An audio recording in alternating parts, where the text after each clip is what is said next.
This is our second installment in the series called First Lessons. Previously, we talked about the palette and how to arrange it and how much paint to put out and how many colors to use as a beginner and an intermediate student. Today we're going to talk about painting knives and a lot of other things. But first, paper towels. When you see someone using a paper towel like this, and they stick 3 dots of paint on it from where they've cleaned their knife, and then they toss it and get another one, that person needs slapped upside the head because they're being absolutely wasteful for no other reason than their own personal ignorance. Take a paper towel and you fold it over, and you fold it over again, and you fold it over again.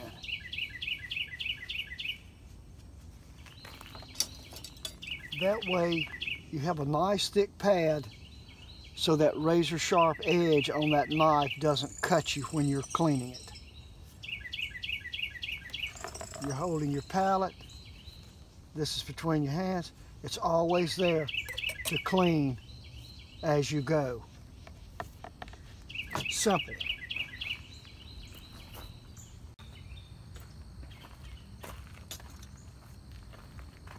This is not a painting knife. This is a palette knife, a utility knife. All it's good for is scraping dry paint or cleaning your palette, or scraping down a board that you just finished and it was a lousy start, and so you scrape all the paint off of it and wipe the board down so that you can recycle the board. This is a painting knife.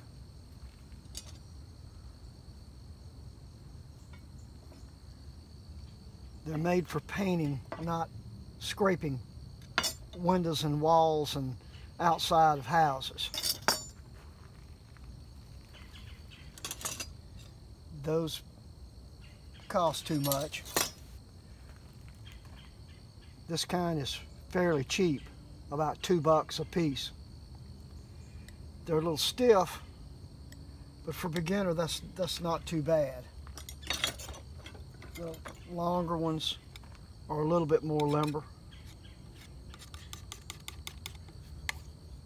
Use the backside smooth paint. You'll notice on all of these, there's an angle. They all start out from the manufacturer with a blunt end like that. Some less blunt than others. And as you work and use a knife over the years, simply from scraping, there will be an angle form as the stainless steel wears down because of the grit being constantly scraped back and forth underneath it. That edge gives you a great deal of control in how you draw with the paint, how you lay out planes and forms and shapes. So that angle, each one of us has our own natural stroke. Some people it's steeper, some people it's flatter. I'm kind of in between. So what you can do when you get your knife is find a nice smooth concrete sidewalk and scrape back and forth on it. Or an India stone or a whetstone for sharpening knives. Don't use an electric grinder unless you've had a lot of experience with electric grinders, because these blades are thin and it will eat one up pretty quickly. And also, if you overheat the blade, it loses its temper and it won't have any spring anymore. So that's fine if it's a $2 knife, but if it's a $60 knife, you don't want to be screwing it up like that. At any rate, you want to get a knife that feels comfortable in your hand, even if you have to adapt it. This is a hold-bind knife. This is a hold-bind knife. This handle started out exactly like that handle.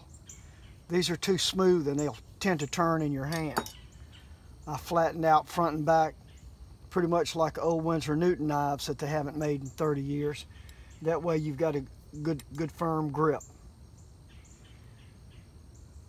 This angle is so you don't get your knuckles in the paint. But that's a very clumsy way to use the knife unless you're moving a bunch of paint and covering a large area. You want to use this side because you have more control over it. So you're holding the knife like this.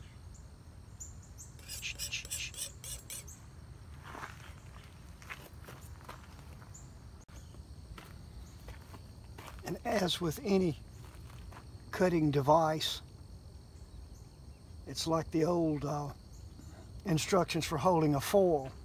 Hold it too tight and you can't move. Hold it too loosely and it's easily knocked out of your hand. So you learn to get the grip on it.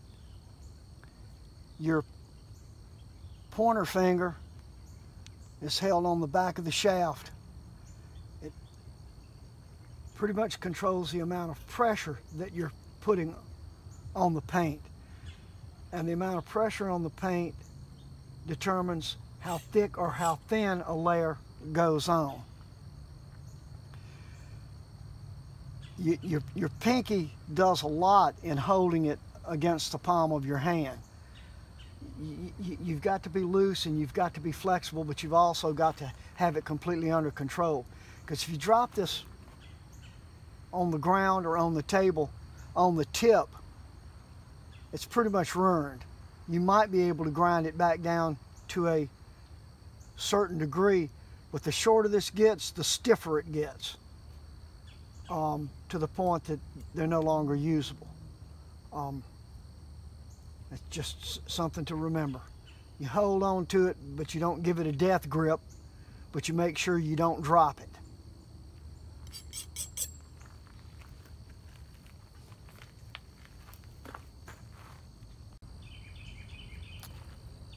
Now a little bit about mixing, which is something that it will take you a while to figure out as you go. About figuring out when you reach for something and mix it with white or another color, understanding how much of one or the other gets you to the color that you're trying to reproduce. That takes a great deal of trial and error. All of this way of study is trial and error.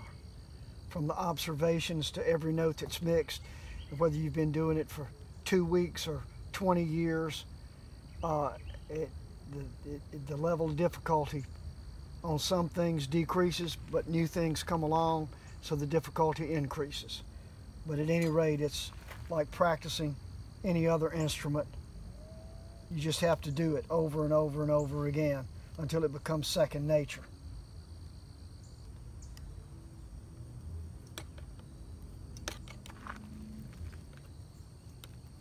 There again, you don't mix like this with the back side of the knife. It's extremely clumsy. That's what that angle is for. Scrape it all up with the back side. Mix, mix, mix.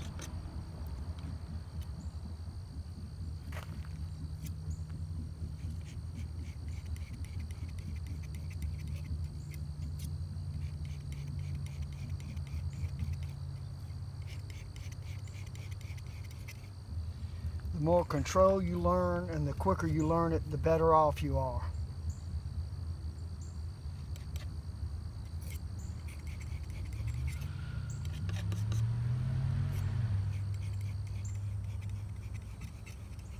And that's the thing about the knife. You can get adjacent to a previous note without ever getting into that note.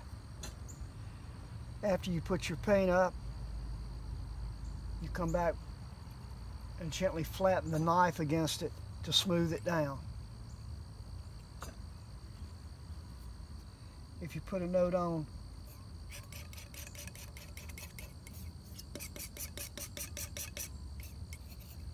too thinly,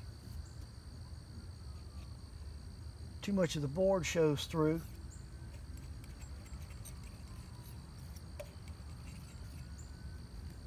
And so the note that you intended to be there, which is this deeper one, looks pale.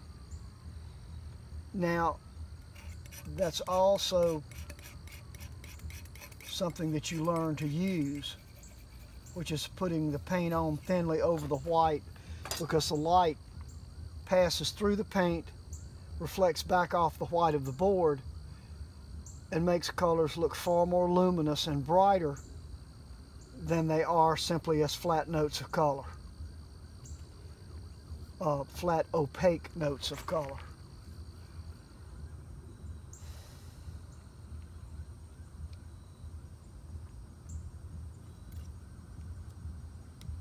You have to figure out what each pigment on your palette does and what it's capable of.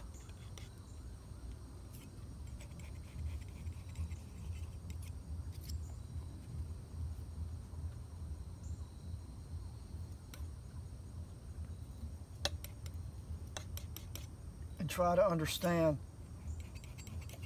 how the contrasting colors create the illusion of form.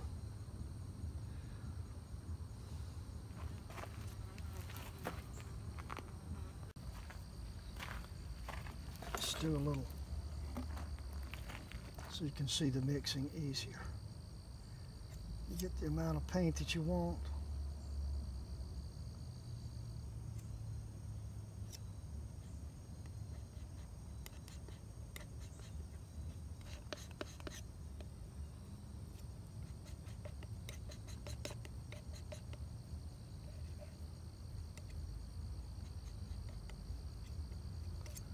And you want to alter that color.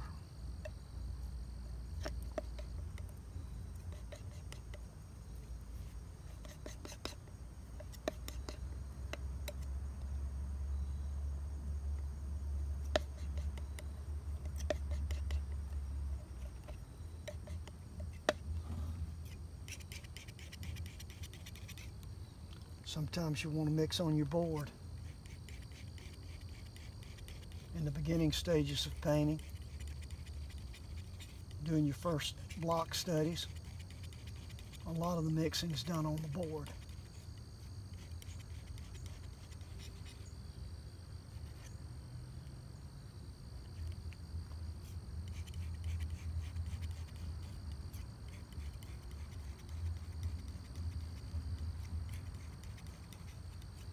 There's nothing that can't be altered to the point that you get a big giant pile of mud. If that's the case, then you scrape it all off.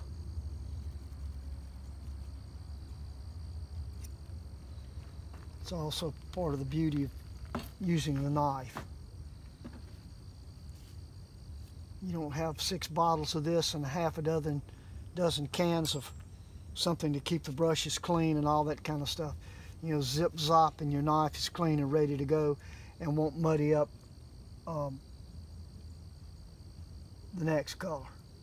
Like I said, there's nothing that can't be altered.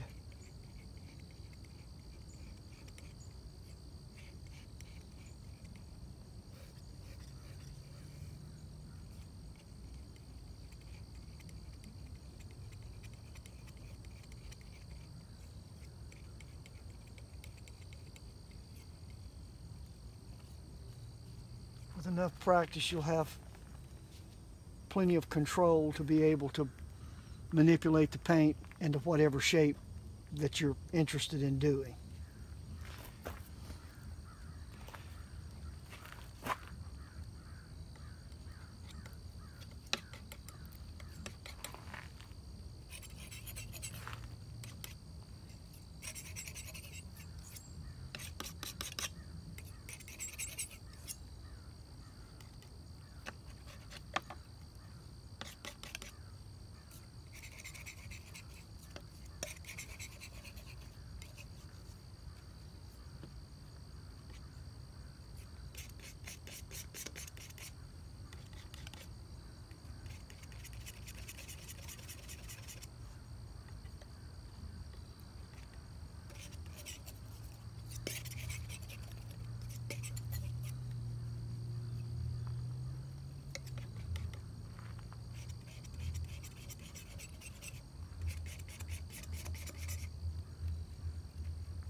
when you're first starting out doing your beginning block studies, all I used was one color in white just to get some notes up there.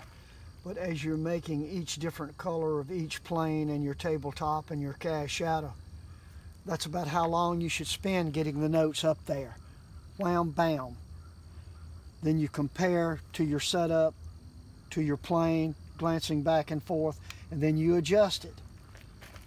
You know, maybe this part's got a little more yellow in it. Maybe this part's got a little more rose in it. Maybe the top part's got a little more blue in it.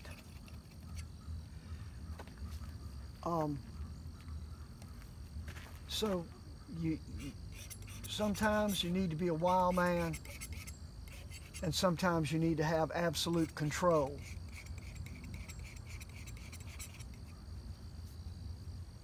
As you're trying to figure out how all this works.